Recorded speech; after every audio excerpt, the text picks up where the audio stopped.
Is everyone satisfied with their life right now? People who enjoy their work even while holding some dissatisfaction. Those holding hope for the future. Students enduring tough days and people persevering. Mothers who enjoy the daily growth of their children. I believe there are people in various circumstances. This time, even in such various circumstances, there is nothing we can do by ourselves. It's no exaggeration to say we were discarded, unable to resist the administration. I'll discuss two incidents. This is about the incident that received many requests in the comments of the video of the incident that occurred in Kyoto. I believe something will change. This is in detail, the Hokkaido elder sister investment incident and then North Kyushu. First, about the Hokkaido elder sister investment incident. On January 20th, 2012, in a room of a mansion in Shiraishi Ward, Sapporo City, Hokkaido, Miss Komine Sano, who was 42 years old at the time, and her sister Megumi, who was 40 years old at the time, were found dead at home. The two were living together in this room. There were no heating appliances at all, the refrigerator was empty, the electricity and gas were stopped due to unpaid bills, and when the two were found, the elder sister was wearing several layers of fleece and jumpers. The younger sister, wearing pajamas, was lying dead in bed with a blanket over her. It is believed that the two died one after the other from late December of the year before last to early January, and their deaths. The cause was that the older sister had a cerebral hemorrhage, and the younger sister was diabetic. The state of the two was tragic. The older sister's body was bloated, and it was a painful sight.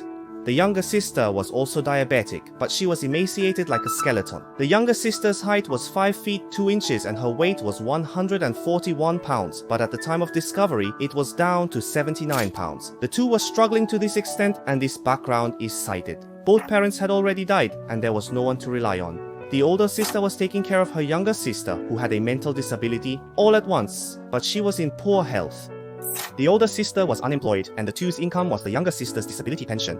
The annual pension was about 800,000 yen, the rent was in arrears, and they had not even joined the national health insurance. The two of them headed to the Shirakawa ward office for the last resort. That's why they were in such a hurry.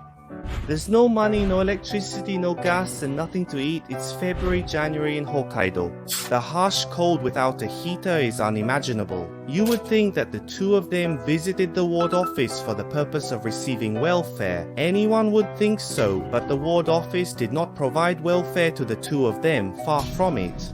They didn't even apply. If you talk first, if you are a person in trouble, there is a right to receive welfare on certain conditions without discrimination, but why can't anyone apply unconditionally? Did the two of them not apply because they didn't want to or couldn't? To explain specifically, the two can state their current situation. As a condition for welfare, it becomes clear whether there are feeding activities and where they live. The two were told by the district staff that their rent is high, and they thought that even if they applied, they would not receive welfare. They stopped various methods of applying for welfare, which should be a right of the citizens. There is no way that such a thing is acceptable at the office.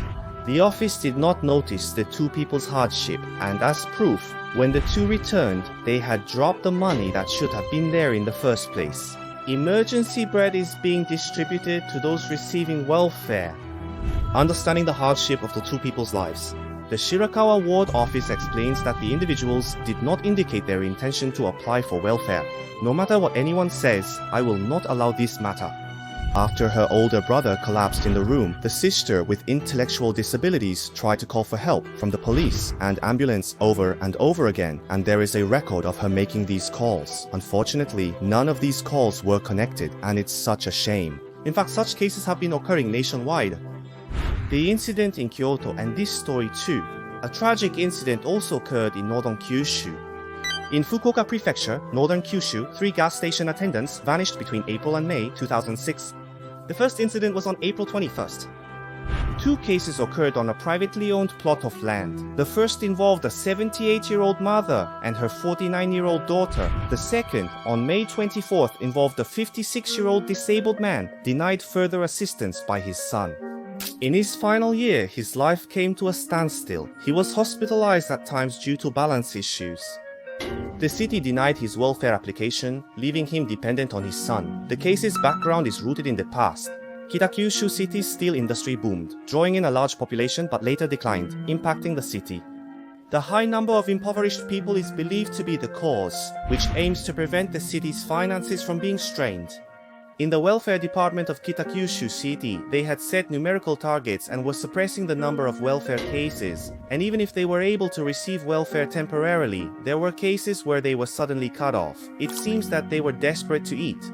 In July 2007, a 52-year-old former taxi driver, he passed away soon after losing his welfare benefits, leaving behind his belongings. His diary mentioned that he was forced to default on his welfare status report, was hospitalized, and in the end he wrote that he wanted to eat rice. The case gained national attention through the media. Kyushu is primarily responsible. They publicly stated that they would make improvements, and that's where we are now. In addition, in July 2006, welfare was denied in Akita. In Akita, a 37-year-old man committed suicide after being denied welfare. In June 2009, a 39-year-old unemployed man in Kyushu died alone after being denied welfare due to his health condition. It's difficult to review the receipt of welfare because it threatens the finances of the local government. Many people may feel that there is a bias, but in reality, the total amount is only about 0.38% of the entire finance. This is an injustice of welfare. Receiving welfare is not something that can be allowed, but isn't the bigger problem the fact that there are people who are eligible but cannot receive it? I'm not advocating for providing for all applicants. I know there are per-person costs. However, we should verify applicants' living conditions firsthand and establish new criteria to determine if they truly need assistance. I think we're going in circles debating if it's possible. Let's focus on preventing similar incidents and making it possible for all. If you have suggestions, please speak up. Thanks for watching. Thank you for watching. Let's meet again in the next video. Bye bye. Thank you for watching.